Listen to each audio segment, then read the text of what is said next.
유진그룹의 거대한 유리타워.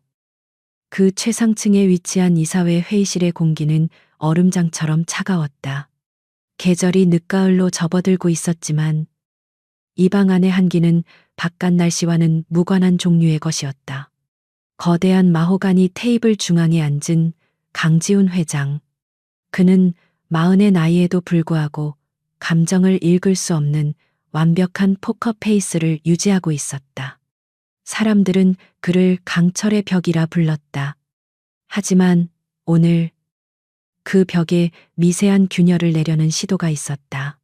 그의 이복 동생이자 유진그룹의 전무이사인 강지석이 겉으로는 공손하지만 속내는 비수 같은 질문을 던진 것이다. 형님, 회장님의 경영 능력은 의심할 여지가 없습니다. 하지만 주주들은 유진의 미래를 궁금해합니다. 회장님의 뒤를 이을 그 미래 말입니다. 목소리는 부드러웠으나 후계자라는 단어에 힘이 실렸다. 회의실의 모든 임원들이 숨을 죽였다. 이것은 단순한 질문이 아니었다. 5년 전 끔찍한 사고로 아내를 잃은 후 강지훈이 후계자 문제에 대해 철저히 침묵해왔음을 모두가 알고 있었다. 그 침묵을 정면으로 찌른 것이다. 강지석의 입가에는 거의 보이지 않는 미소가 걸려 있었다. 강지훈은 천천히 고개를 들었다. 그의 시선이 회의실을 한 바퀴 돌았다. 그 시선에 마주친 임원들은 하나같이 눈을 내리깔았다. 그의 목소리는 낮고 차가웠다. 유진의 미래는 내가 건재하는 한 바로 나 강지훈입니다. 오늘 회의는 이것으로 마치겠습니다. 그의 말은 선언이었고 그 누구도 반박할 수 없는 명령이었다. 임원들이 서둘러 자리에서 일어나는 동안 강지훈은 이미 회의실을 빠져나가고 있었다. 그의 등 뒤로 강지석의 실망과 분노가 뒤섞인 시선이 느껴졌지만 지훈은 신경 쓰지 않았다. 지금 그에게는 더 중요한, 어쩌면 더 절망적인 일이 기다리고 있었다. 그는 전용 엘리베이터를 타고 지하 주차장으로 내려가지 않았다. 대신 수행비서인 김 비서에게 차를 정문에서 대기시키라고 지시한 뒤 1층 로비를 가로질러 나갔다. 겉으로는 평소와 다름없는 당당한 걸음걸이였지만 김 비서만이 그의 미간에 잡힌 미세한 주름과 평소보다 조금 더 창백한 안색을 알아차렸다. 유진그룹의 본사 건물에서 불과 몇 블록 떨어진 곳. 그가 막대한 자금을 투자한 유진대학병원. 그곳이 그의 다음 목적지였다. 오늘은 그의 마지막 희망에 대한 사형 선고가 내려지는 날일지도 몰랐다. 유진대학병원의 VIP 병동. 그 가장 안쪽에 위치한 병원장실은 일반 병실과는 완전히 다른 세상처럼 고급스럽게 꾸며져 있었다. 하지만 그 어떤 화려한 인테리어도 병원 특유의 소독약 냄새와 죽음의 그림자를 완전히 가리지는 못했다. 병원장이자 지훈의 집안과 오랜 인연을 맺어온 민 원장이 무거운 표정으로 그를 맞이했다. 그는 지훈을 소파로 안내하며 애써 편안한 표정을 지으려 했지만 그의 눈빛은 이미 모든 것을 말해주고 있었다. 회장님, 여러 번의 검사를 진행했습니다만 결과가. 민 원장은 차마 말을 잇지 못하고 책상 위의 서류철로 시선을 돌렸다. 강지훈은 재촉하지 않았다. 그는 이미 최악을 예감하고 있었다. 그저 담담하게, 아니, 담담한 척하며 다음 말을 기다렸다. 5년 전 그 사고. 그때 입으셨던 내부 손상이 생각보다 심각했습니다. 당시에는 생명을 구하는 것이 급선무였지요. 하지만 후유증이 남았습니다. 민 원장은 깊은 한숨을 내쉬고는 마침내 지훈의 눈을 바라보며 말했다. 강 회장님, 죄송합니다만 의학적으로 불임이십니다. 불임. 두 글자가 지훈의 뇌리에 망치처럼 밝혔다. 회의실에서 강지석이 던졌던 후계자라는 단어가 귓가에 다시 울리는 듯했다. 그는 모든 것을 가진 남자였다. 돈, 권력, 명예. 하지만 그는 단 하나, 가장 평범하면서도 가장 절실한 것을 가질 수 없게 되었다. 자신의 아이. 순간 지훈의 눈앞이 흐려지며 5년 전 그날의 끔찍한 기억이 파편처럼 스쳐 지나갔다. 억수같이 쏟아지는 비, 귀를 찢는 듯한 타이어 마찰음, 그리고 유리창이 깨지며 덮쳐오는 끔찍한 충격. 피투성이가 된 채 그의 손을 힘겹게 잡으려 했던 아내. 서연의 마지막 모습. 지훈 씨. 우리 아기. 그녀는 임신 초기였다. 그는 그 사고로 아내와 아직 태어나지도 못한 아이를 동시에 잃었다. 그리고 이제 그는 자신이 그 어떤 미래도 만들 수 없는 존재가 되었음을 통보받았다. 강지훈은 자신이 어떻게 병원장실을 나왔는지 기억하지 못했다. 그는 기계적으로 복도를 걸어 나왔고 VIP 전용 엘리베이터의 버튼을 누르려던 손을 멈췄다. 폐소공포증은 아니었지만 지금 이 순간 그 어떤 밀폐된 공간도 견딜 수 없을 것 같았다. 그는 대신 비상구 쪽으로 발걸음을 옮겼다.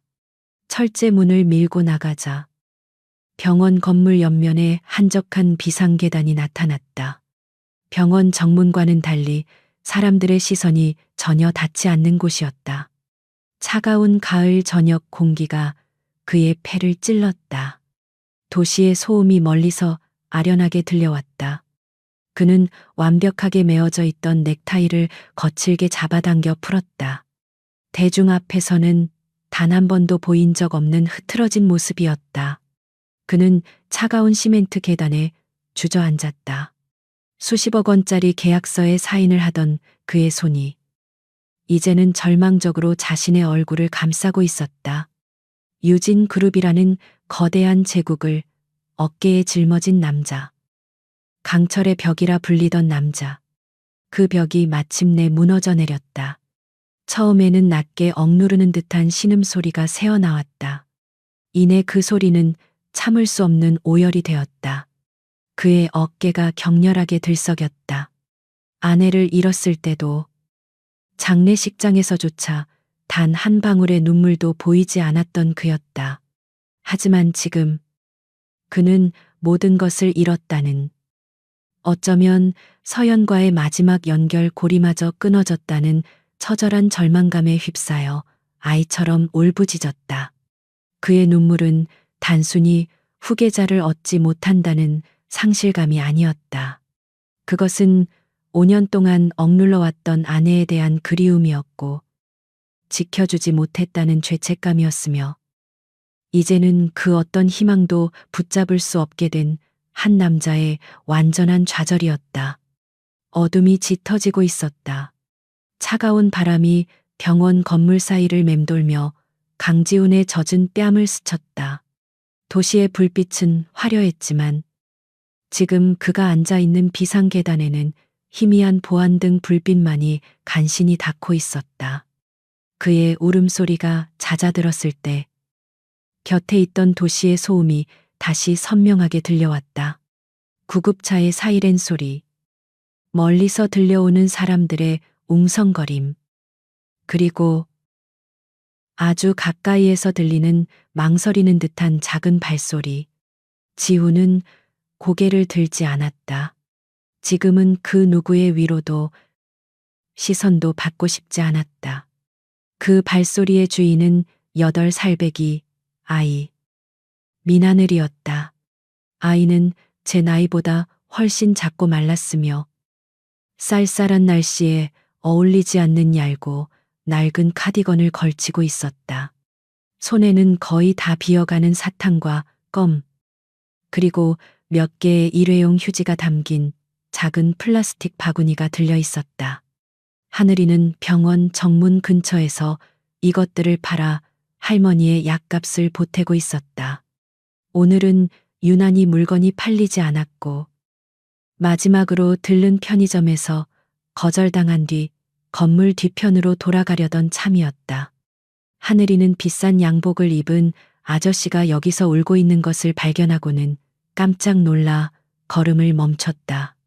어른들은, 특히 저렇게 부자처럼 보이는 사람들은 울지 않는다고 생각했다. 하지만 남자는 서럽게 울고 있었다. 그 모습이 어쩐지 낯설지 않았다. 얼마 전 약값이 모자라 병원 복도에서 몰래 울던 할머니의 모습과 겹쳐 보였다. 하늘이는 망설였다. 그냥 지나쳐야 할까? 하지만 할머니는 항상 우는 사람은 그냥 두면 안 된다고 말했다. 아이는 조심스럽게 소리 나지 않게 다가갔다. 그리고는 자신의 바구니에 하나 남은 오늘 팔아야 할 마지막 물건이었던 휴대용 휴지를 꺼내 들었다. 그리고는 용기를 내어 떨리는 목소리로 말을 걸었다. 아저씨, 울지 마세요. 병원에서 울면 안 좋은 거래요. 그 목소리는 너무나 작고 가늘어서 처음에는 바람 소리에 묻히는 듯 했다. 강지훈은 번쩍 고개를 들었다. 눈물로 흐려진 시야 사이로 작고 초라한 여자아이의 형체가 보였다. 아이는 겁에 질린 듯 하면서도 그에게 작은 휴지를 내밀고 있었다. 그 순간 지우는 아무 말도 할 수 없었다. 자신의 절망이 너무나 거대해서 이 작은 아이의 존재 자체가 비현실적으로 느껴졌다. 그는 아이가 내민 휴지를 받아들 생각도 하지 못하고 그저 멍하니 아이를 바라보았다. 그의 눈에 다시 뜨거운 눈물이 차올랐다. 하늘이는 남자가 휴지를 받지 않자 어쩔 줄 몰라 하며 손을 거두었다. 그러다 남자의 비싼 양복 소매가 더러운 시멘트 계단 바닥에 쓸려 흙먼지로 얼룩진 것을 발견했다. 아이의 작은 미간이 좁혀졌다. 저렇게 비싼 옷이 더러워지면 안 되는데. 하늘이는 잠시 망설이다가 자신의 낡은 카디건 주머니 깊숙한 곳을 뒤졌다. 그리고는 소중하게 접어둔 작은 손수건을 꺼냈다. 몇 번을 빨아색이 바래고 가장자리가 조금해졌지만 깨끗하게 세탁된 손수건이었다. 아이는 다시 한번 용기를 내어 지훈에게 다가갔다. 그리고는 남자의 거대하고 값비싼 양복, 소매에 묻은 먼지를 조심스럽게 닦아내기 시작했다. 깨끗해야 해요. 아이는 작은 입으로 중얼거렸다. 그 서툴고 작은 손길이 강지훈의 팔에 닿는 순간 지훈은 마치 전기에 감전된 듯한 충격을 받았다. 그는 자신의 팔을 닦고 있는 아이의 손과 그 손에 들린 빛바랜 손수건을 내려다보았다. 바로 그때였다. 지훈의 시선이 손수건의 한쪽 구석에 고정되었다. 그곳에는 서툴지만 정성껏 수놓아진 작은 데이지 꽃 한 송이가 있었다. 완벽한 모양은 아니었다. 꽃잎의 크기도 제각각이었고 실밥이 조금 튀어나와 있기도 했다. 하지만 그 모양, 그 색깔, 그것은 지훈이 절대로 잊을 수 없는 것이었다. 5년 전, 서연이 살아있을 때 그녀가 늘 스케치북에 그리던 바로 그 꽃이었다. 지훈의 머릿속에서 섬광 같은 기억이 스쳐 지나갔다. 햇살 좋은 주말 오후, 서재에서 디자인 스케치를 하던 서연의 모습. 그녀는 웃으며 말했다. 데이지는 순수한 마음을 뜻한대요. 당신처럼 겉으로는 차가운 척해도 속은 따뜻한 거 내가 다 알아요. 지우는 그 말을 믿지 않았지만 아내는 그 뒤로 자신의 물건 곳곳에 그 데이지 꽃을 그려넣곤 했다. 그리고 지금 아내의 죽음 이후 가장 절망적인 순간에 그 데이지 꽃이 낯선 아이의 손수건에 수놓아져 나타난 것이다. 지훈의 손이 거칠게 아이의 손에 들린 손수건을 움켜쥐었다. 그의 목소리는 눈물과 충격으로 완전히 잠겨 있었다. 이거 어디서 났어? 그의 갑작스러운 행동과 흉흉한 눈빛의 하늘이는 너무 놀라 숨이 멎는 듯 했다. 아이는 공포에 질려 눈을 크게 떴고 아무 말도 하지 못했. 그저 뒤로 한 걸음 물러섰다. 이봐. 꼬마야, 거기서 뭐 하는 거야? 바로 그때 순찰을 돌던 병원 보안 요원의 고함 소리가 들려왔다. VIP 경동 근처에서 서성이는 초라한 아이를 발견한 것이다. 심지어 지금은 한눈에 봐도 지쳐 보이지만 값비싼 차림을 한 남자에게 무언가를 하는 것처럼 보였다. 당장 거기서 떨어지지 못해 어서 가버려. 하늘이는 그 소리에 화들짝 놀랐다. 마치 도둑질을 하다 들킨 아이처럼 온몸이 굳었다. 아이는 지훈에게서 손수건을 빼앗으려는 시도도 하지 못했다. 그저 본능적으로 고개를 숙여 죄송합니다 하고 외쳤다. 그리고는 휴지가 담긴 바구니도 챙기지 못한 채 어둠 속으로 재빨리 달려 도망쳤다.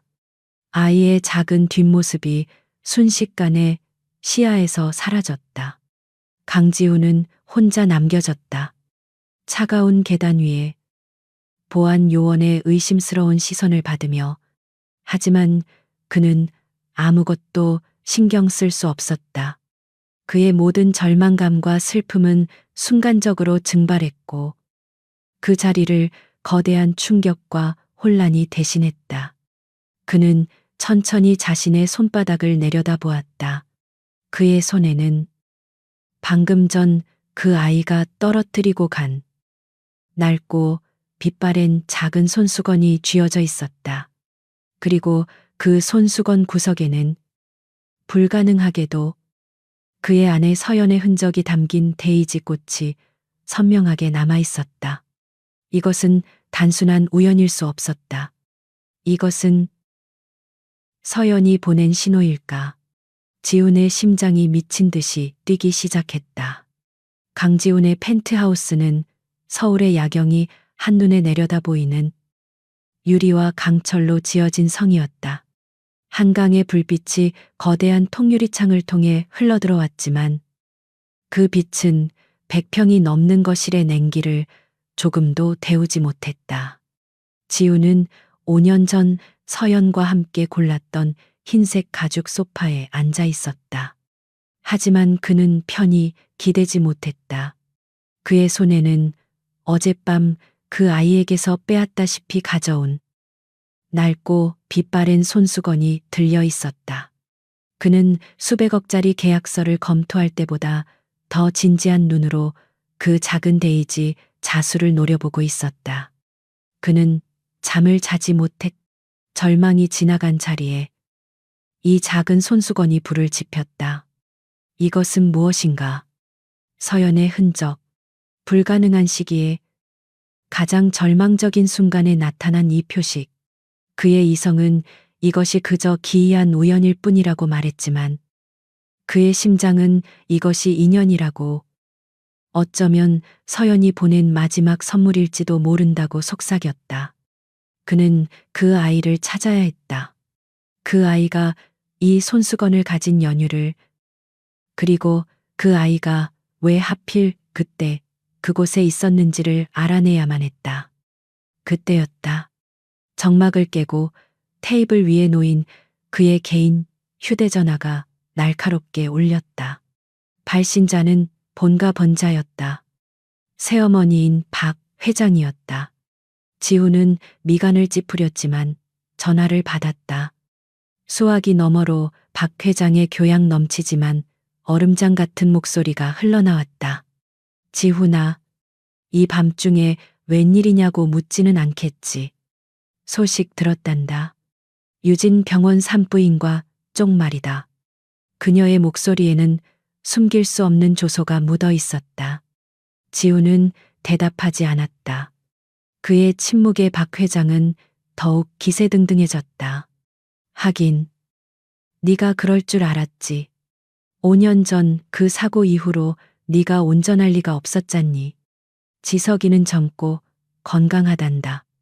곧 유진의 3세를 안겨줄 테지. 너는 이제 내 자리를 알아야 하지 않겠니? 내가 가진 그 헛된 슬픔과 집착이 아니라 유진의 미래를 생각해야지. 그 말은 지훈의 가장 아픈 상처를 정확하게 후벼 파는 독침이었다. 강지훈은 말없이 전화를 끊어버렸다. 박 회장의 목소리가 그의 마지막 남은 이성마저 불태워버렸다. 절망은 이제 분노와 광기 어린 집착으로 변했다. 미래, 그는 손에 쥔 손수건을 내려다보았다. 그래, 이게 나의 미래다.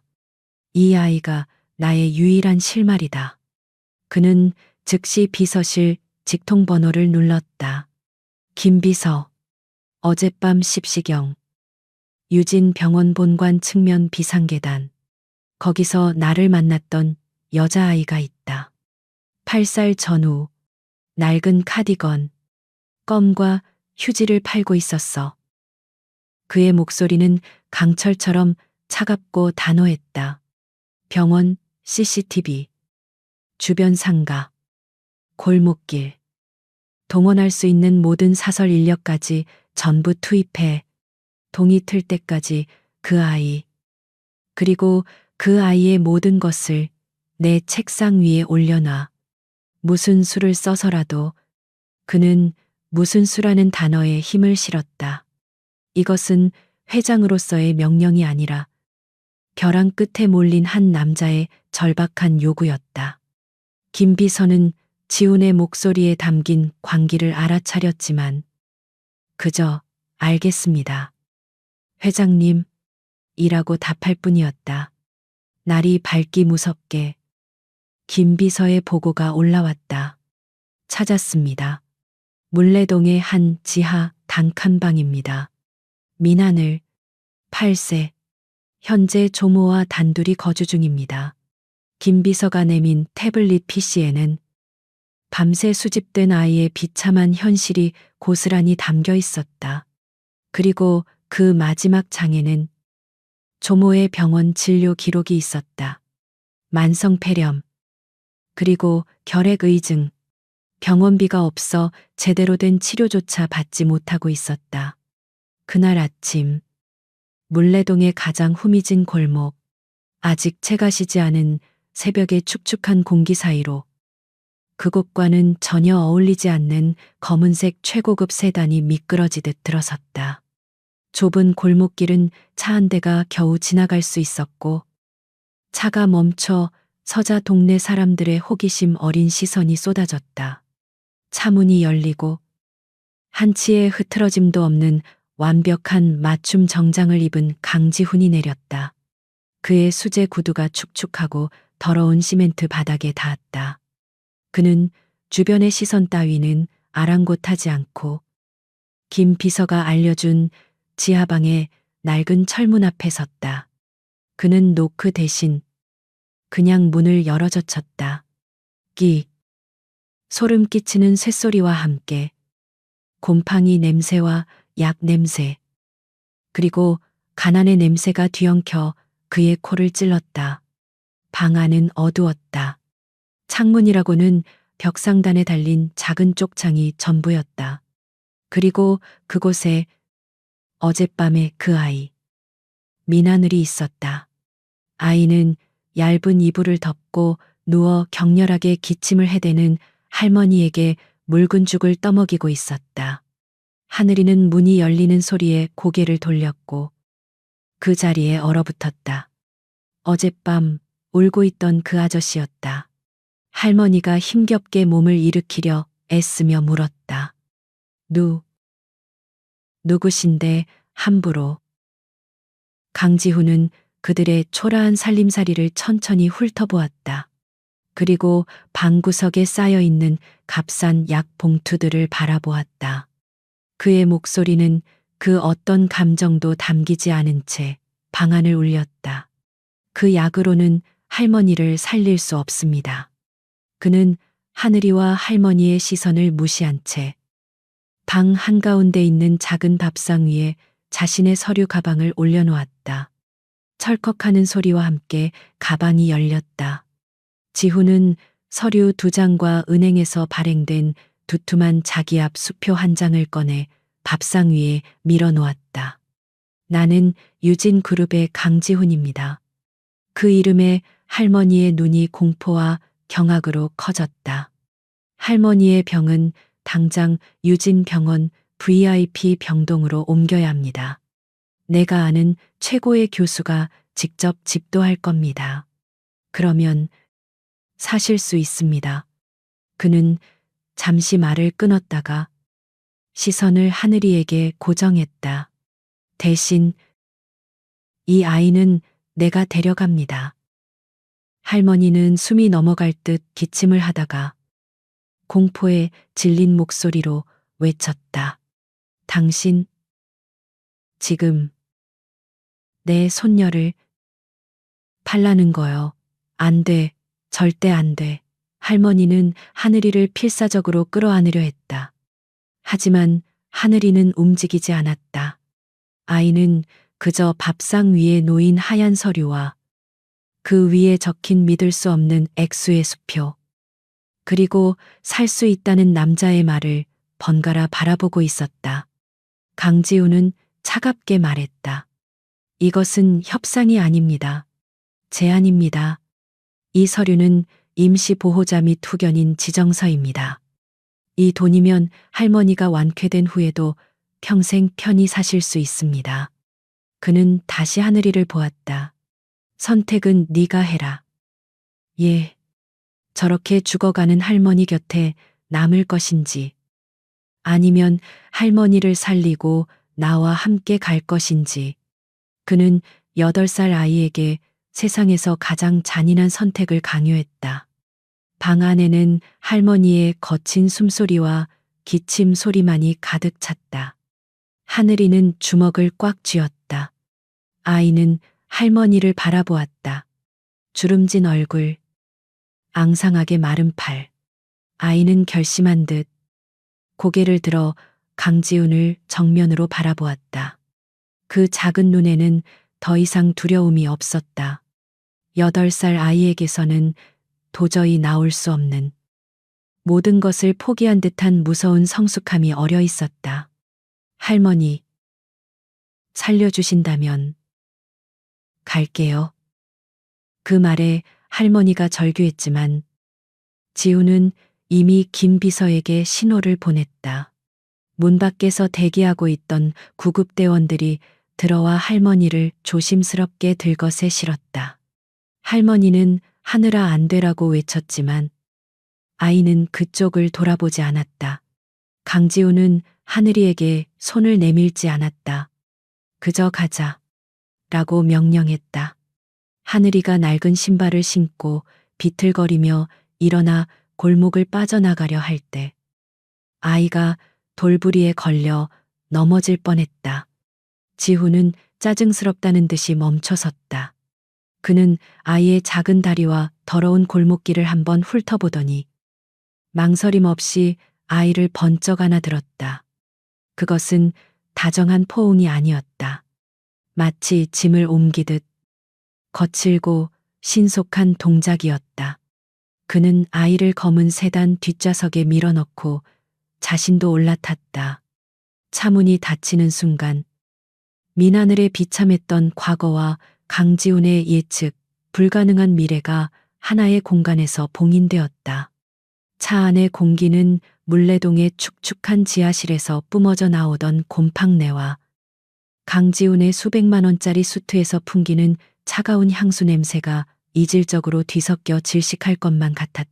민하늘은 거대한 가죽 시트 구석에 몸을 잔뜩 움츠린 채 창밖으로 빠르게 스쳐 지나가는 서울의 풍경을 멍하니 바라보고 있었다. 아이는 단 한마디도 하지 않았다. 아니, 감히 숨소리조차 크게 내지 못했다. 옆자리에 앉은 남자는 아이에게 단 한 번의 시선도 주지 않았다. 그는 차에 타자마자 태블릿 PC를 켰고 얼음장 같은 목소리로 유창한 영어를 구사하며 누군가와 주가 방어에 대해 논의하고 있었다. 하늘이는 자신이 짐짝처럼 실려가고 있음을 직감했다. 자동차는 평범한 주택가와는 격이 다른 거대한 성벽으로 둘러싸인 지역으로 진입했다. 철저하게 통제된 정문을 통과하자 끝없이 펼쳐진 정원과 분수대가 나타났다. 그리고 마침내 하늘이는 자신이 앞으로 살아야 할 곳을 마주했다. 그것은 집이 아니었다. 하늘이가 동화책에서나 보았던 거대한 성이었다. 차가 멈추고 문이 열렸. 지훈은 여전히 통화 중이었다. 그는 아이를 챙기지 않고 먼저 차에서 내리며 5분 뒤 컨퍼런스 콜 연결해 라고 김 비서에게 지시했다. 하늘이는 비틀거리며 차에서 내려 그 거대한 저택의 위압적인 현관문 앞에 홀로 섰다. 육중한 이중문이 소리 없이 열리자 눈이 부실 만큼 밝은 샹들리에 빛이 쏟아져 나왔다. 그리고 그 빛 속에는 마치 이 순간을 기다렸다는 듯 두 사람이 서 있었다. 우아한 실크 가운을 걸친 지훈의 새어머니이자 유진그룹의 안주인인 박화영 회장. 그리고 그 옆에는 비웃는 듯한 미소를 짓고 선 이복 동생 강지석이었다. 박화영은 강지훈의 굳은 얼굴을 잠시 훑어보더니 그의 뒤에 숨다시피 서 있는 작고 초라한 하늘이를 발견했다. 그녀의 우아했던 미간이 노골적인 혐오감으로 일그러졌다. 강지훈, 이게 지금 무슨 저속한 장난이지. 박화영의 목소리는 비단결 같았지만 얼음 조각이 밝혀 있었다. 그녀는 하늘이를 위아래로 훑어보며 마치 벌레를 보는 듯한 시선을 거두지 않았다. 어디서 이런 냄새 나는 걸 데리고 온 거야. 당장 치우지 못해. 이 집안의 격조를 떨어뜨리는. 강지석이 한 발 앞으로 나섰다. 그는 과장된 몸짓으로 코를 막으며 웃었다. 형님, 드디어 머리가 어떻게 되신 겁니까? 후계자를 못 만드니. 이제 길거리 고아라도 주워와서 양자 삼겠다. 이 사회에서 이 사실을 알면 뭐라고 할까요? 그때였다. 강지훈이 천천히 몸을 돌려 하늘이의 앞을 가로막아 섰다. 그는 두 사람의 모욕적인 시선으로부터 아이를 완벽하게 차단했다. 그의 목소리는 방금 전 통화할 때보다 훨씬 더 낮고 차가웠다. 입 닥쳐, 지석아. 그는 박화영을 정면으로 바라보았다. 그의 눈에는 그 어떤 감정도 실려 있지 않아 오히려 더 섬뜩했다. 어머니라고 부르는 것도 오늘이 마지막이 될 수 있습니다. 똑똑히 들으시죠. 이 아이는 당신들이 말하는 그런 것이 아닙니다. 지우는 뒤에 있는 하늘이의 작은 어깨 위에 무겁게 손을 얹었다. 그것은 다정한 손길이 아니라 소유권을 주장하는 낙인이었다. 아이가 그의 소나기 힘에 움찔했다. 오늘부터 이 아이의 이름은 강하늘입니다. 내 딸입니다. 그 선언은 거대한 홀 전체를 얼어붙게 만들었다. 박화영의 얼굴이 경악으로 굳어버렸고 지석의 비웃음도 사라졌다. 하지만 지훈의 폭탄 선언은 끝나지 않았다. 그리고 나의 법적 상속녀가 될 겁니다. 미쳤어. 네가 정말 미쳤구나. 강지훈 박화영이 날카롭게 소리쳤다.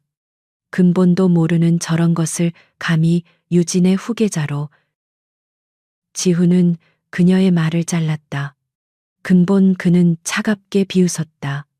적어도 이 아이는 아버지를 배신하고 동생과 짜고 회사를 삼키려는 근본 없는 짓은 하지 않겠지요. 그는 지석을 노려보았다. 잘 들어.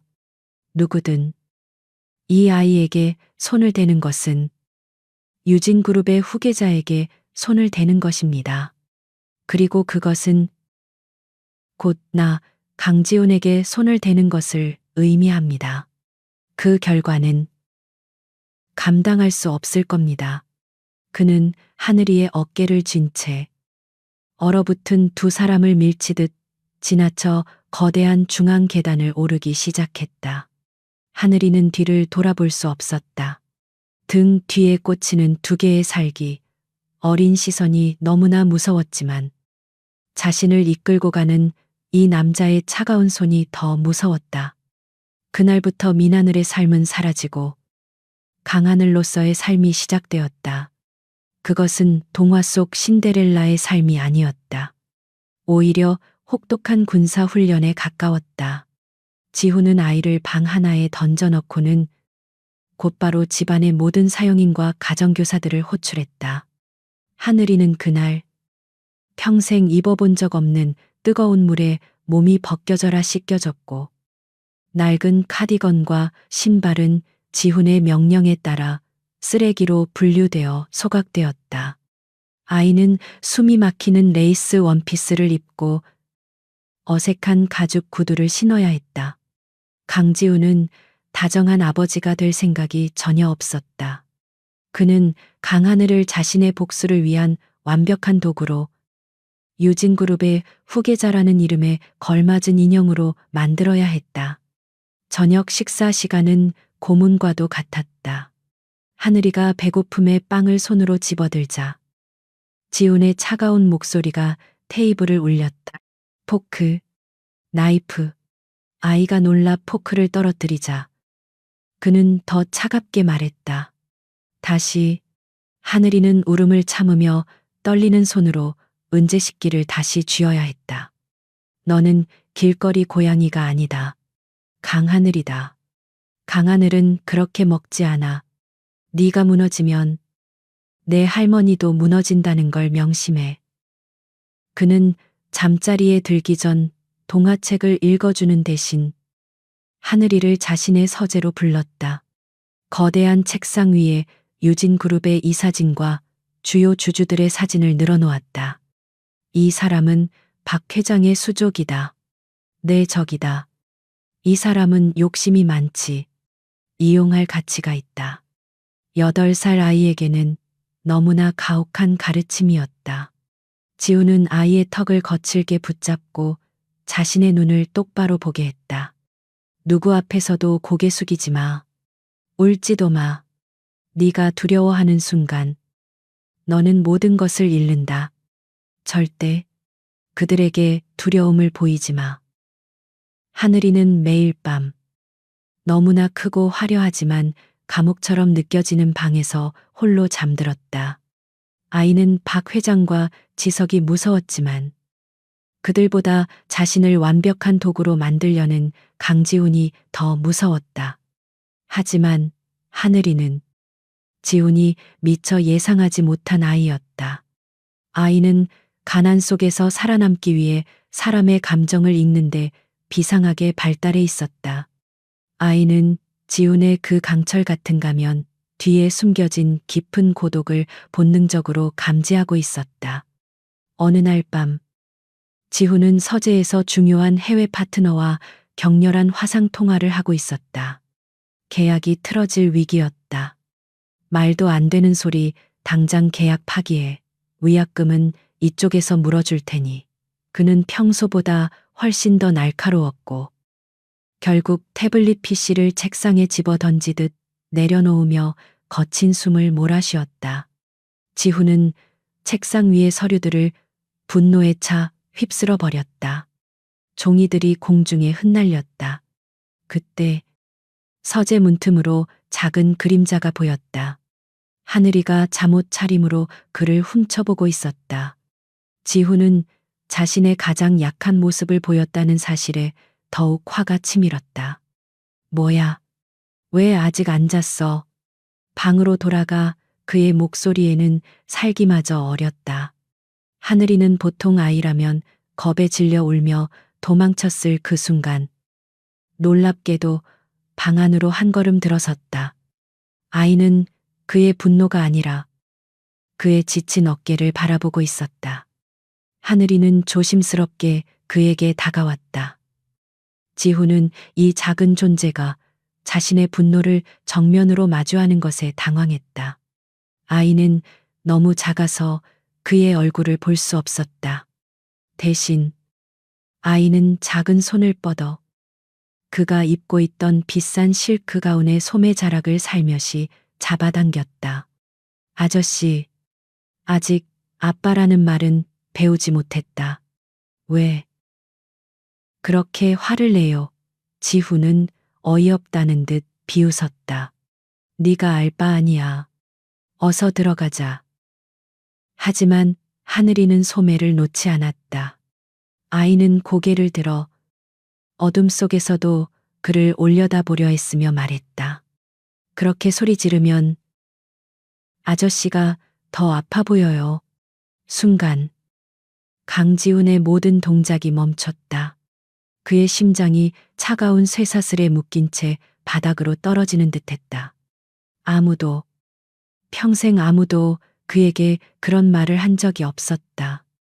모두가 그를 두려워하거나 그에게 무언가를 원하거나 그를 증오했다. 그의 고통을 알아주는 사람은 없었다. 하늘이는 작은 목소리로 말을 이었다. 그 목소리는 지훈의 거대한 서재를 울릴 만큼 강하지 않았지만 그의 심장을 관통하기에는 충분했다. 할머니가 그랬어요. 화를 많이 내는 사람은 속이 너무 추워서 그렇다고, 자기가 춥고 외로워서 자꾸 소리 지르는 거라고. 강지훈은 그 자리에 얼어붙은 채 아이를 내려다보았다. 자신이 길거리에서 주워온 이 작은 아이가 지난 5년간 그 어떤 심리 상담사도 친구도 가족도 꿰뚫어 보지 못한 자신의 영혼을 정확하게 읽어내고 있었다. 그의 얼어붙었던 심장에 아주 미세하지만 분명한 균열이 가기 시작했다. 강지훈은 감정에 휘둘리는 사람이 아니었다. 적어도 그는 자신을 그렇게 정의해왔다.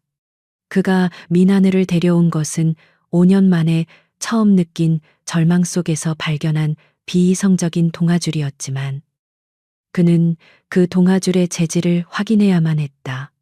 그가 그저 감상에 젖어 8살짜리 아이의 인생을 통째로 사들인 것이 아님을 그 자신에게 증명해야 했다. 그 낡은 손수건은 단순한 우연 그 이상이어야만 했다. 그렇지 않다면 강지훈이라는 남자는 결국 이성을 잃고 광기에 사로잡힌 무너진 남자에 불과하게 되기 때문이었다. 다음 날 유진그룹 본사 70층의 회장실. 강지훈은 거대한 통유리창을 등지고 서서 서울의 스카이라인을 무감각하게 내려다보고 있었다.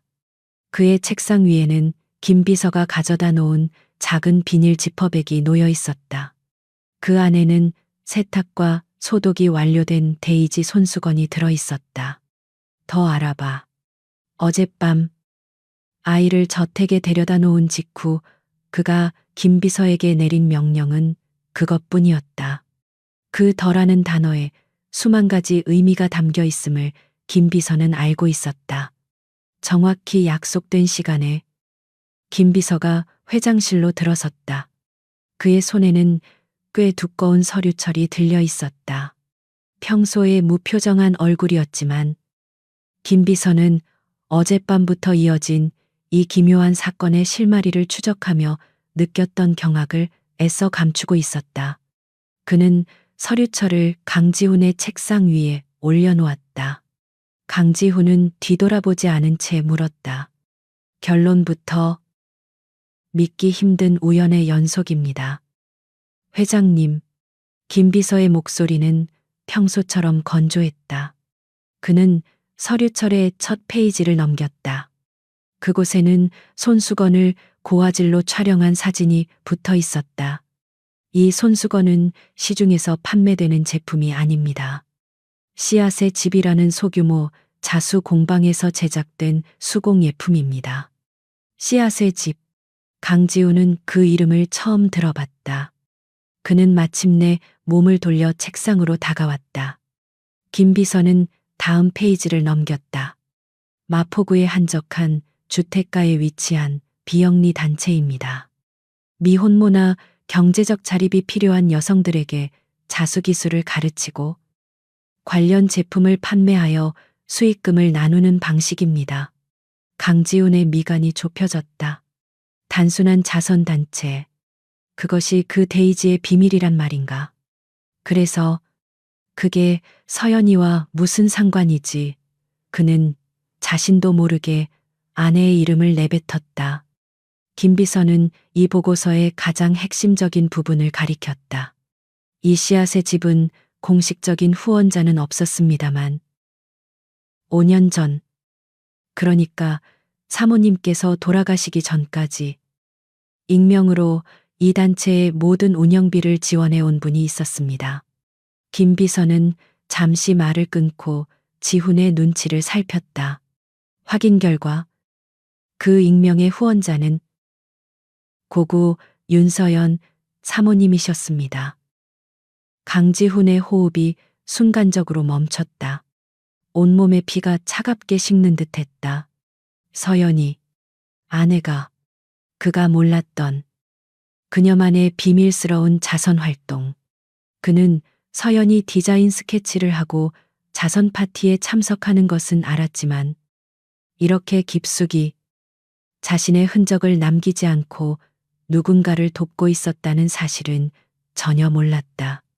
그는 아내의 무엇을 알고 있었던 걸까?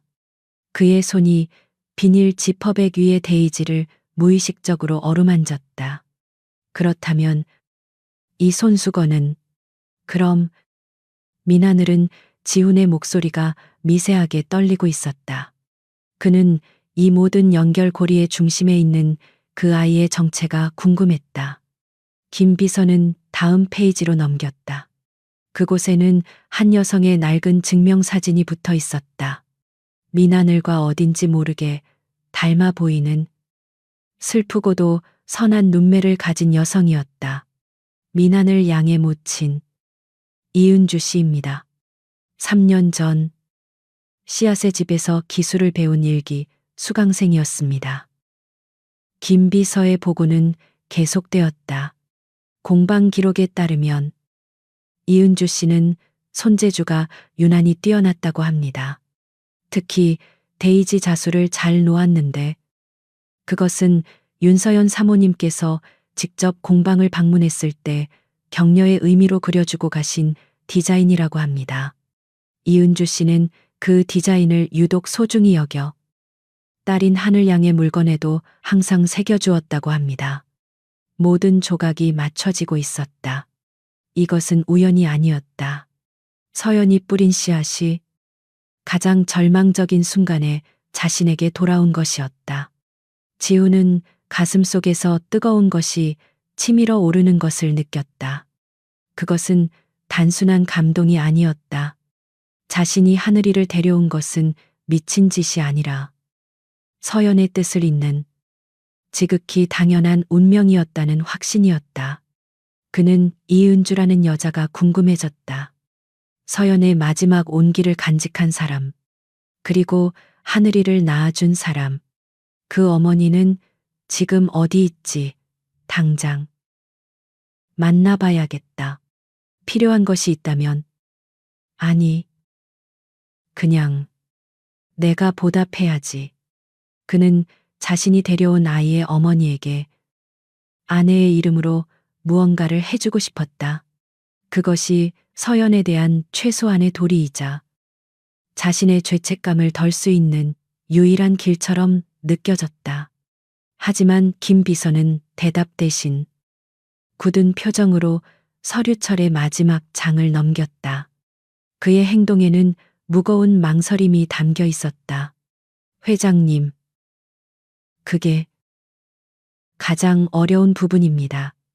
강지훈의 심장이 불길하게 내려앉았다.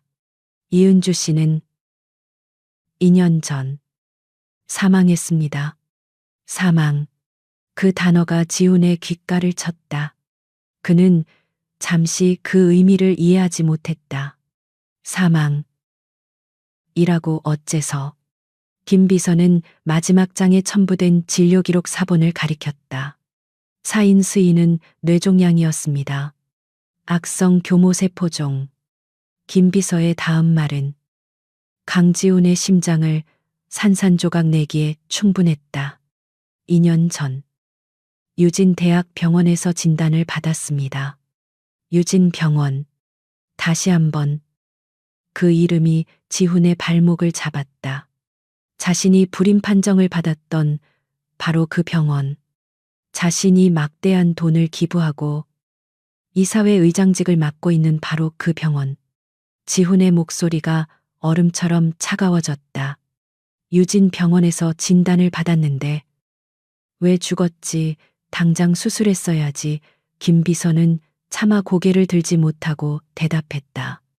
수술을 받지 못했습니다.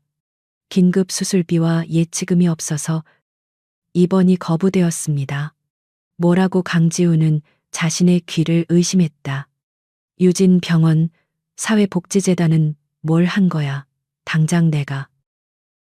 그는 소리치려다 말을 멈췄다. 김 비서의 눈빛이 모든 것을 말해주고 있었다. 김 비서는 힘겹게 입을 열었다. 회장님께서 5년 전 그 사고 이후 그룹 전체의 비상 경영 체제를 선포하셨습니다.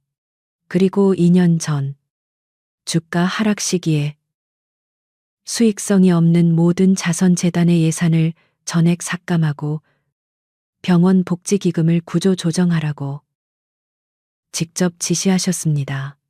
김 비서가 내민 서류에는 강지훈의 필체가 선명한 결제 서류 사본이 첨부되어 있었다. 병원 복지기금, 수익성 재검토 및 비필수 지출 동결. 강지훈은 그 자리에 무너져 내렸다. 그는 자신이 앉아 있다는 사실조차 인지하지 못했다. 모든 것이 아귀가 맞았다. 5년 전 아내를 잃은 슬픔과 배신감에 사로잡힌 그는 세상에 대한 모든 온정을 거두어들였다. 그는 오직 유진그룹을 지키는 것만이 서연을 위한 복수라고 생각했다. 그는 차가운 숫자가 되었고 자비 없는 경영자가 되었다. 그리고 바로 그 강지훈이 서연이 그토록 아끼던 씨앗의 집의 한 여인을 자신의 병원 문턱에서 죽게 만든 것이다. 그는 민하늘의 어머니를 죽인 간접적인 살인자였다. 그가 어젯밤 그토록 잔인하게 할머니와 아이를 갈라놓고 돈으로 아이의 인생을 사들인 그 순간 그는 구원자가 아니라 가장 비열한 채무자였던 것이다. 인연인 줄 알았던 이 만남은 사실 끔찍한 업보이자 죄책감이었다. 그는 손에 쥔 데이지, 손수건을 내려다보았다. 이것은 서연이 보낸 선물이 아니었다. 이것은 그가 저지른 죄의 증거물이었고 그에게 속죄를 요구하는 낙인이었다. 그는 자신이 데려온 저 작은 아이에게 평생 갚아도 모자랄 거대한 빚을 졌다. 강하늘이라는 이름은 강지훈의 저택에 폭풍을 몰고 왔다. 박화영 회장과 강지석 전무에게 그날 아침의 선언은 단순한 모욕이 아니라 전쟁 선포였다. 그들은 그날 이후 자신들의 주 거처인 본관 서재에 모여 쥐죽은 듯이 대책을 논의했다. 강지훈이 데려온 그 근본 없는 것기, 단순한 장식품이 아니라 정말로 유진의 상속녀로 호적에 오를 수도 있다는 위기감이 그들을 짓눌렀다. 박화영은 우아한 손가락으로 이마를 짚었다. 그녀는 평생을 이 집안의 안주인으로 그리고 아들 지석을 유진의 주인으로 만들기 위해 살아왔다. 어머니, 그 녀석. 강지훈이 고용한 사설 탐정들이 그 아이의 뒷조사를 샅샅이 캐고 있습니다. 우리가 먼저 움직이지 않으면 강지석은 초조하게 서재안을 맴돌았다. 그는 어머니와는 달리 인내심이 부족했다. 박화영은 차갑게 그를 제지했다. 호들갑 떨지 마라. 지석아, 이럴 때일수록 침착해야 해. 나도 이미 사람을 붙여 그 냄새 나는 것의 근본을 다 파악했단다. 그녀는 테이블 위에 놓인 얇은 서류 봉투를 가리켰다. 그것은 지훈이 김 비서를 통해 받은 보고서와는 다른 어둠의 경로를 통해 입수된 사설 탐정의 보고서였다. 박화영은 보고서의 내용을 이미 다 외우고 있었다. 민하늘, 8살, 물레동 지하 단칸방에서 조모와 거주, 빚더미, 그리고 조모는 현재 만성 폐렴으로 유진병원에 입원 중. 그녀의 입가에 차갑고 잔인한 미소가 번졌다. 지훈이가 그 늙은이를 VIP 병동으로 옮기고 최고의 의료진을 붙였다더구나. 그 아이에게 은혜를 입히려는 수작이지. 강지석은 여전히 이해가 가지 않는다는 표정이었다. 그래서요, 그 늙은이가 입원한 게 우리와 무슨 상관입니까? 멍청하긴. 박화영은 혀를 찼다. 그 아이가 이 집에서 버틸 수 있는 유일한 이유가 뭐겠느냐. 바로 그 할머니야. 할머니의 목숨을 쥐고 있으니 지훈이가 시키는 대로 인형처럼 구는 거지. 만약 그 할머니가 사라진다면 강지석의 눈이 탐욕스럽게 빛났다. 사라진다니요? 설마. 박화영은 손가락으로 조용히 하라는 신용을 했다. 유진 병원은 우리 손아귀에 있다. 네, 아버지가 쓰러지시기 전부터 내가 심어놓은 사람들이 아직 남아있어. 원장조차도 내게 함부로 하지 못하지. 그저 작은 의료사고 하나면 충분해. 아주 자연스럽고 안타까운 사고 말이다. 박화영은 이미 그림을 그리고 있었다. 할머니가 죽으면 그 아이는 이 집에 머물 이유를 잃는다. 지훈에게도 그 아이를 데리고 있을 명분이 사라진다. 8살짜리가 감당하기에는 너무나 큰 충격일 테고 그 아이는 제 발로 이 지옥 같은 성을 뛰쳐나가거나 혹은 정신적으로 무너져 버릴 것이다. 어느 쪽이든 강하늘 상속녀라는 역겨운 연극은 막을 내리게 될 터였다. 그녀는 즉시 전화를 들었다. 나 박화영 일세. 유진병원. 그래. VIP 병동에 새로운 환자 말인데. 손을 좀 써야겠네. 아주 조용하고 깨끗하게. 같은 시각. 저택의 반대편 날개에 위치한 강하늘의 방. 그곳은 더 이상 물레동의 지하실이 아니었다. 최고급 원목 가구와 아이의 키보다 큰 인형들.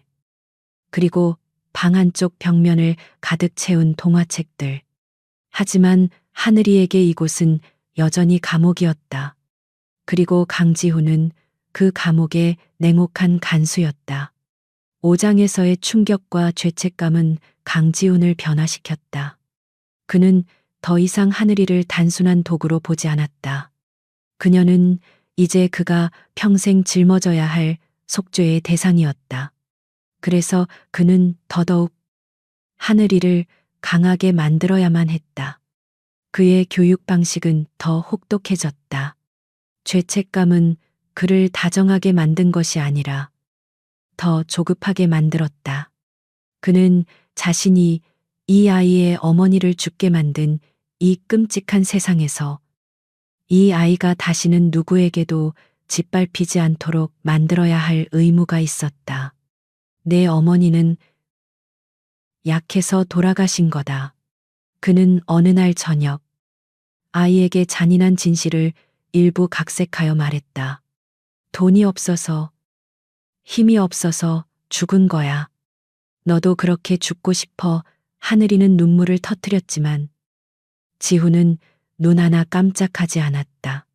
울지만 해. 눈물 따위 아무도 관심 없어. 네가 울 때 내 적들은 웃는다. 살아남고 싶으면 우는 대신 내 적의 목을 물어뜯을 방법을 생각해. 그는 하늘이에게 영어와 수학뿐만 아니라 주식 차트를 읽는 법과 기업 보고서를 보는 법을 가르치려 했다. 물론 8살 아이가 이해할 리 없었지만 그는 상관하지 않았다.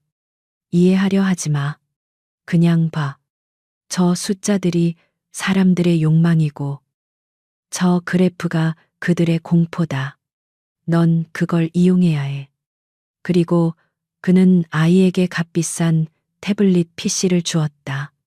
이건 장난감이 아니다. 내 무기다. 이걸로 공부해. 그리고 이 집안의 모든 것을 기록해.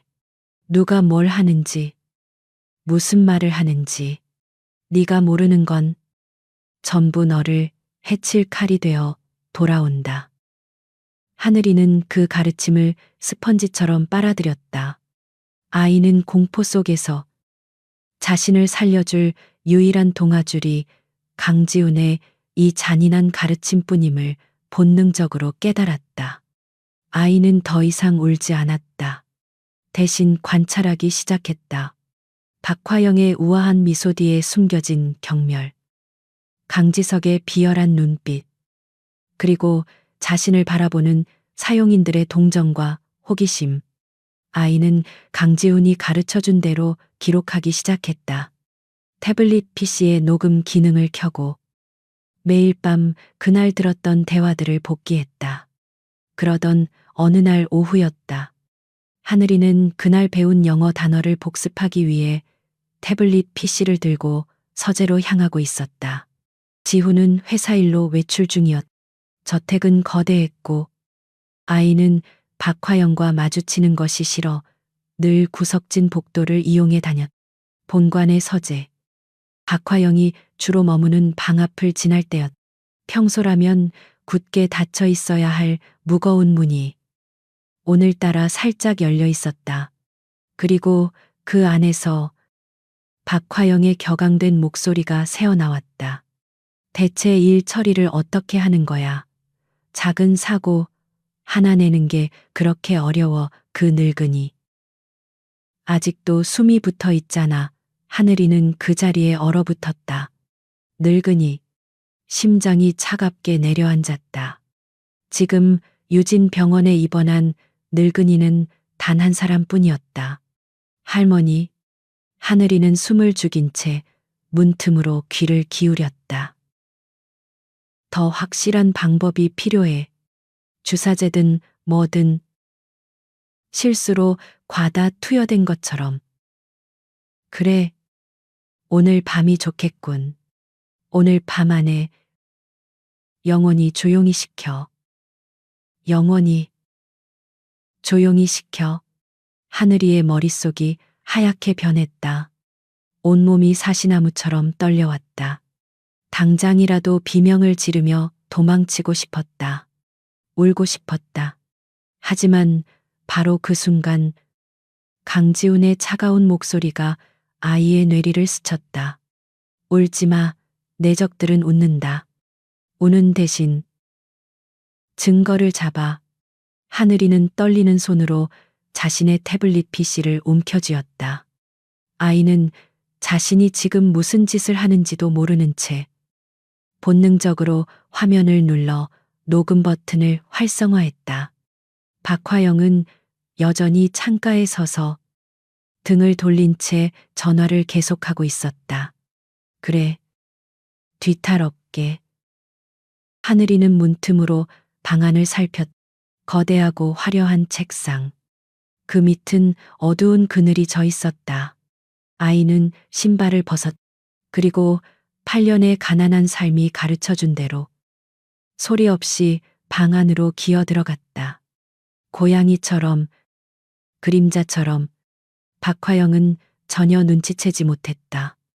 아이는 떨리는 손을 뻗어 녹음이 켜진 태블릿 PC를 무거운 책상 다리 뒤 가장 깊고 어두운 구석으로 밀어 넣었다.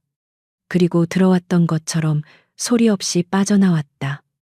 자신의 방으로 돌아온 하늘이는 침대에 뛰어들어 이불을 뒤집었었다. 아이는 그제야 참았던 숨을 터뜨리며 소리 없이 울었다. 너무 무서웠다. 하지만 아이는 울음을 금방 그쳤다. 지금은 올 때가 아니었다. 할머니가 위험했다. 그리고 자신은 방금 세상에서 가장 무서운 사람의 비밀을 훔쳤다. 아이는 이불 속에서 태블릿 PC의 원격 접속 기능을 생각했다. 지훈이 알려준 것이었다. 이건 네 무기다. 하늘이는 자신이 방금 호랑이 굴에 들어간 것이 아니라 호랑이를 잡을 미끼를 던지고 나왔다는 것을 어렴풋이 깨닫고 있었다. 유진그룹 이사회의 긴급 주주 총회장은 폭풍전야의 긴장감으로 가득 차 있었다. 평소의 정기 총회와는 달리 오늘 이 자리는 박화영 회장과 강지석 전무가 강지훈 회장의 결정적 하자를 빌미로 소집한 사실상의 쿠데타 현장이었다. 강지훈은 회장석에 홀로 앉아 있었고 그의 맞은편에는 자신만만한 표정의 박화영과 강지석이 자신들의 세력을 규합한 채 앉아 있었다. 공기 중에는 노골적인 저기가 떠다녔다. 박화영이 먼저 일어섰다. 그녀는 슬픔과 비통함이 뒤섞인 완벽하게 연기된 표정으로 주주들을 향해 고개를 숙였다.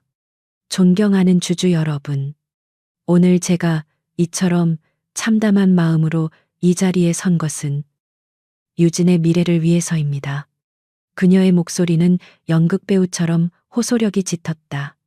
제 아들, 아니, 강지훈 회장은 더 이상 유진을 이끌 수 없는 치명적인 상태입니다. 그는 유진의 미래를 잉태할 수 없습니다.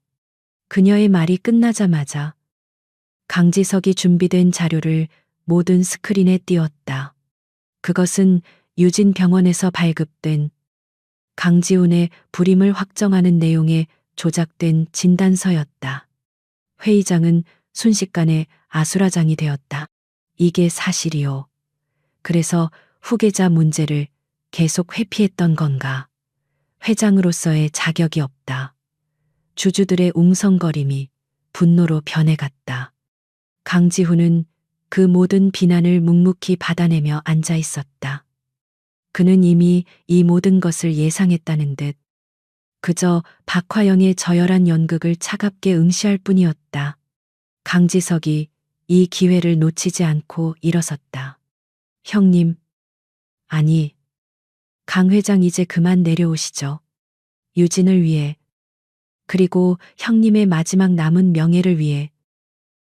그가 강지훈의 해임안을 긴급 상정하려던 바로 그 순간이었다.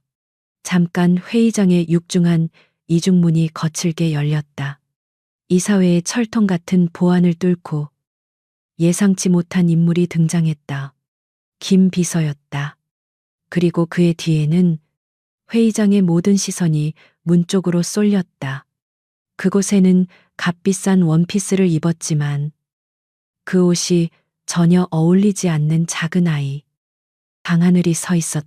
아이는 자신에게 쏟아지는 수백 개의 시선에도 아랑곳하지 않고 자신의 몸만 한 태블릿 PC를 가슴에 꼭 껴안고 있었다. 박화영의 얼굴이 경악과 분노로 일그러졌다. 저 천박한 것을 당장 끌어내지 못해 여기가 어디라고 감히 보안 요원들이 하늘이에게 다가가려 했지만 김 비서가 그 앞을 가로막아 섰다. 강지훈 회장님의 유일한 상속녀이십니다. 함부로 손대지 마시죠. 회의장이 다시 한번 술렁였다. 상속녀. 그 단어의 무게에 모두가 숨을 죽였다. 강지훈이 처음으로 표정을 바꾸었다. 그는 놀란 눈으로 하늘이를 바라보았다. 저 아이가 왜 여기에? 하늘이는 그 거대한 회의장을 가로질러 떨리는 다리로 연단을 향해 걸어갔다. 아이는 박화영을 지나쳐 강지훈의 옆자리에 섰다.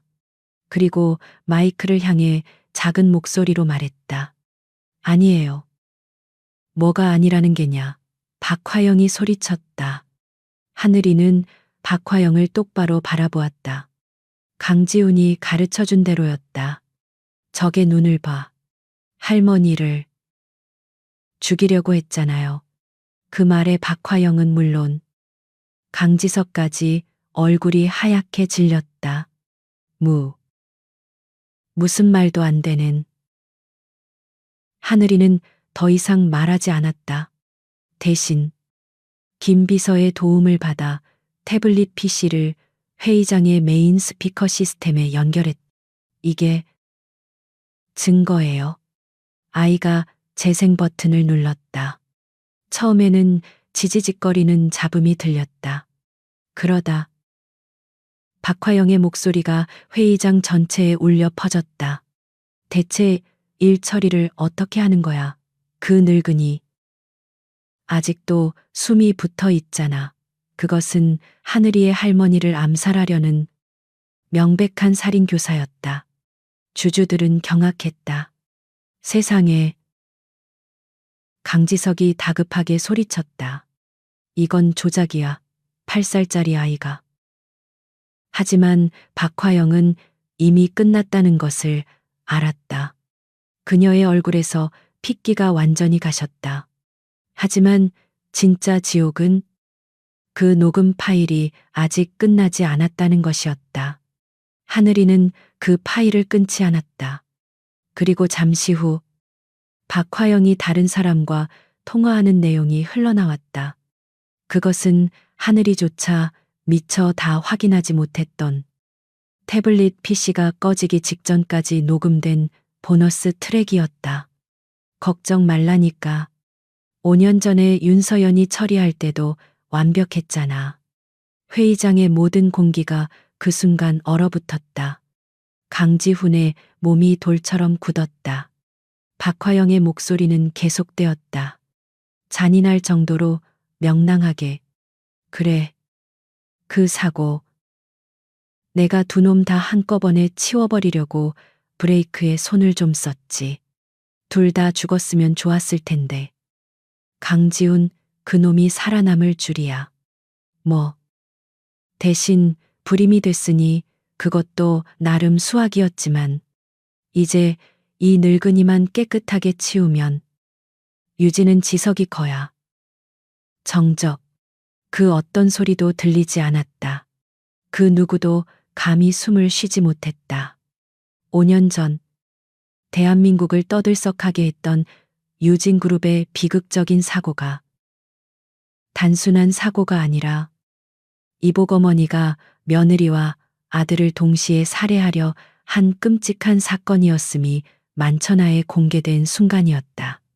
박화영은 그 자리에 주저앉아 버렸다. 그녀는 자신이 무슨 말을 했는지, 그 녹음이 어떻게 가능한지 생각할 겨를도 없이 그저 아니야 라는 말만 앵무새처럼 반복했다. 모든 시선이 강지훈에게 향했다. 그는 천천히 자리에서 일어났다. 지난 5년간 그를 짓눌러 왔던 모든 슬픔과 죄책감, 그리고 절망이 이제는 형체를 가진 불타는 분노가 되어 그의 눈동자에서 이글거렸다. 그는 자신의 아내를 죽인 원수를, 그리고 자신을 이 지옥으로 밀어넣은 범인을 마주하고 있었다. 그는 연단을 걸어 내려와 주저앉은 박화영 앞에 섰다. 그의 목소리는 믿을 수 없을 만큼 차분했지만 그 어떤 고함보다 무서웠다. 김 비서. 예. 회장님, 지금 당장 경찰청장에게 직통으로 연결해. 내가 아내를 죽인 살인범을 잡았다고. 그는 경악으로 굳어버린 주주들을 둘러보며 선언했다. 그리고 이사회 문을 전부 봉쇄해 이 방에 있는 그 누구도 경찰이 올 때까지 한 발자국도 나갈 수 없어. 그는 마지막으로 강지석을 바라보았다. 강지석은 이미 사색이 되어 바닥을 기고 있었다.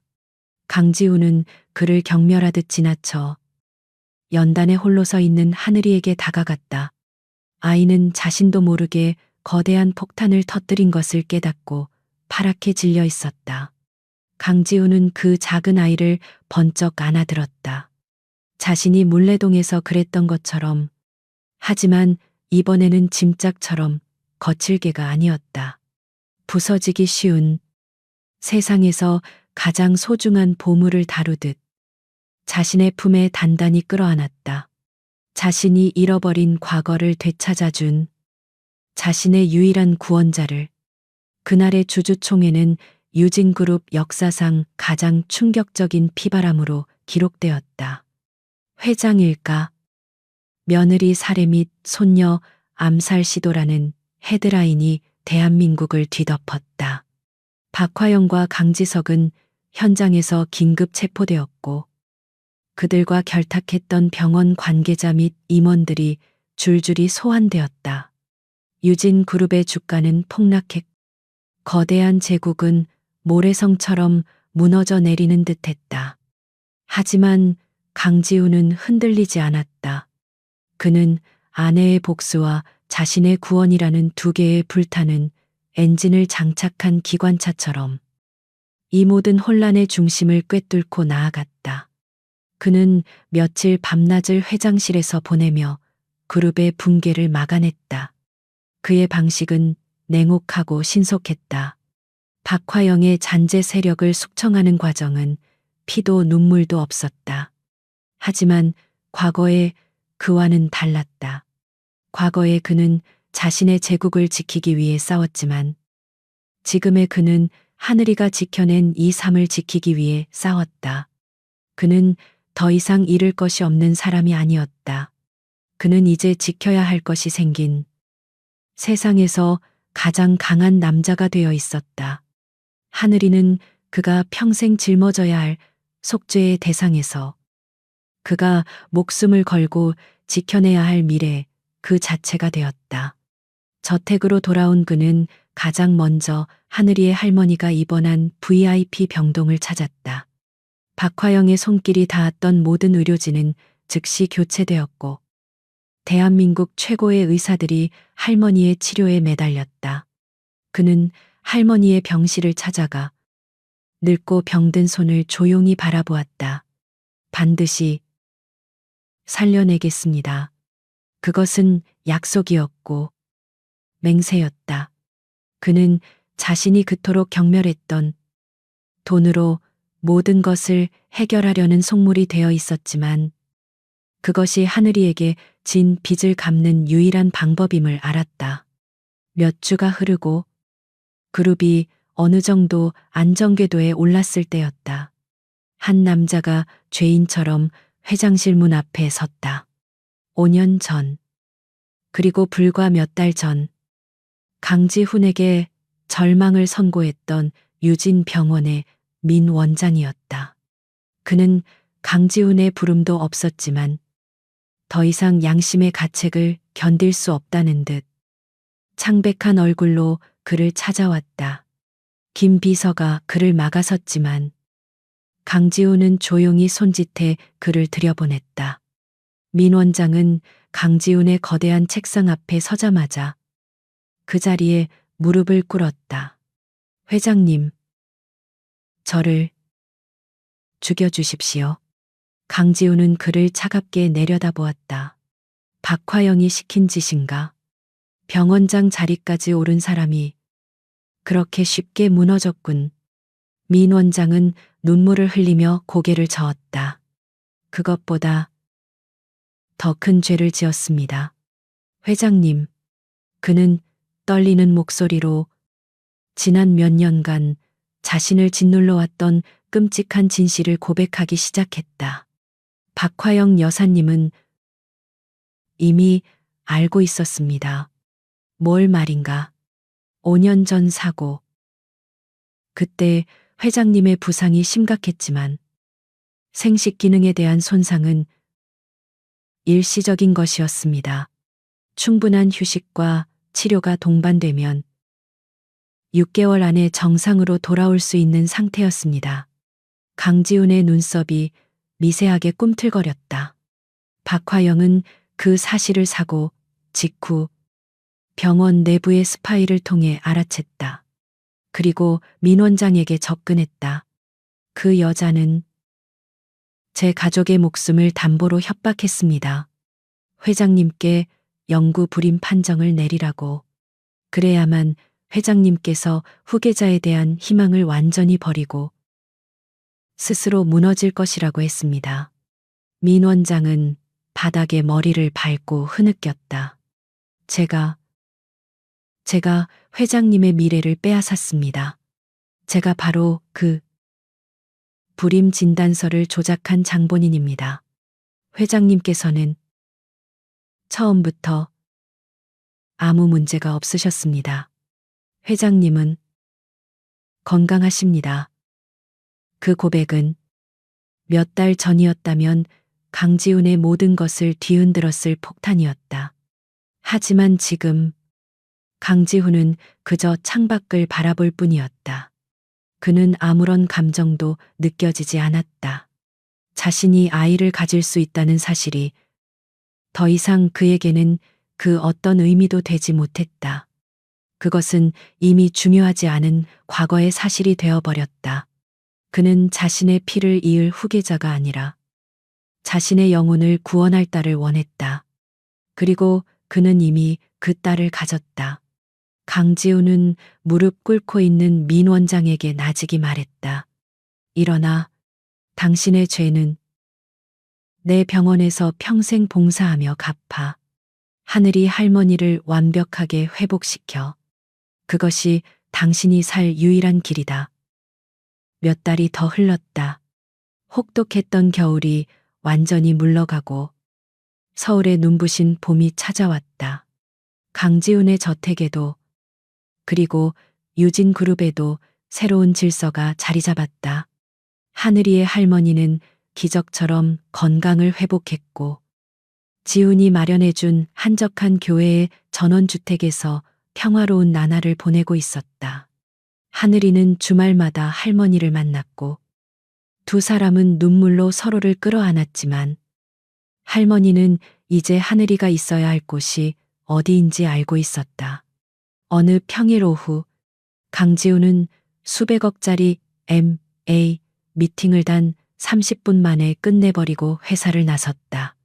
완벽하게 재단된 수트 대신 그는 편안한 캐시미어 스웨터와 면바지 차림이었다.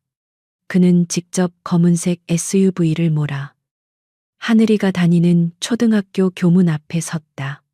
수업이 끝나는 종이 울리고 수많은 아이가 제잘거리며 쏟아져 나왔다. 그리고 그 중에서 가장 밝게 웃으며 달려오는 아이. 이제는 볼에 살이 오르고 얼굴에 장난기가 가득한 하늘이가 보였다. 아빠 아이는 더 이상 그를 아저씨라고 부르지 않았다. 하늘이가 그의 품에 와락 안겼다. 지훈은 아이를 번쩍 안아 올려 조수석에 태웠다. 오늘 저녁은 집에서 안 먹어. 더 맛있는 거 먹으러 갈 거야. 차는 저택이 아닌 정반대 방향으로 향했다. 차가 멈춘 곳은 화려한 레스토랑이 아닌 대학가 근처의 허름한 골목어기, 김이 모락모락 나는 떡볶이 노점 앞이었다. 지훈은 하늘이의 손을 잡고 작은 플라스틱 의자에 아무렇지도 않게 앉았다. 사장님, 떡볶이 2인분이랑 순대 1인분이요. 떡볶이는 안 맵게. 아니, 그냥 보통으로 주세요. 그는 하늘이를 보며 웃었다. 우리 딸, 매운 것도 잘 먹지. 하늘이는 눈을 동그랗게 뜨고 이 모든 상황을 신기하게 바라보았다. 평생 이런 곳에 와본 적 없는 아이였다. 이내 새빨간 떡볶이가 접시에 담겨 나왔다. 하늘이는 조심스럽게 포크로 떡을 하나 찍어 입에 넣었다. 안 매워요. 아이는 입을 호불면서도 눈을 반짝였다. 근데 너무 맛있어요. 하늘이는 지훈을 바라보며 환하게 웃었다. 아빠도 먹어봐요. 얼른 강지우는 평생 이런 길거리 음식을 입에 대본 적 없는 남자였다. 그는 잠시 망설이다가 딸이 건네주는 떡볶이를 받아 입에 넣었다. 혀를 얼얼하게 만드는 매운맛과 달콤한 소스 맛이 입안에 퍼졌다. 그는 문득 자신이 웃고 있다는 것을 깨달았다. 5년 전 서연이 그토록 보고 싶어 했던 진심이 담긴 따뜻한 미소였다. 그는 하늘이를 바라보았다. 매운 떡볶이에 땀까지 흘리며 행복하게 먹고 있는 아이. 자신의 아내를 죽인 원수에게 복수하게 해준 아이. 불임이라는 절망에서 자신을 건져낸 아이. 그리고 무엇보다 얼어붙었던 자신의 심장을 녹이고 다시 사랑하는 법을 가르쳐 준 아이.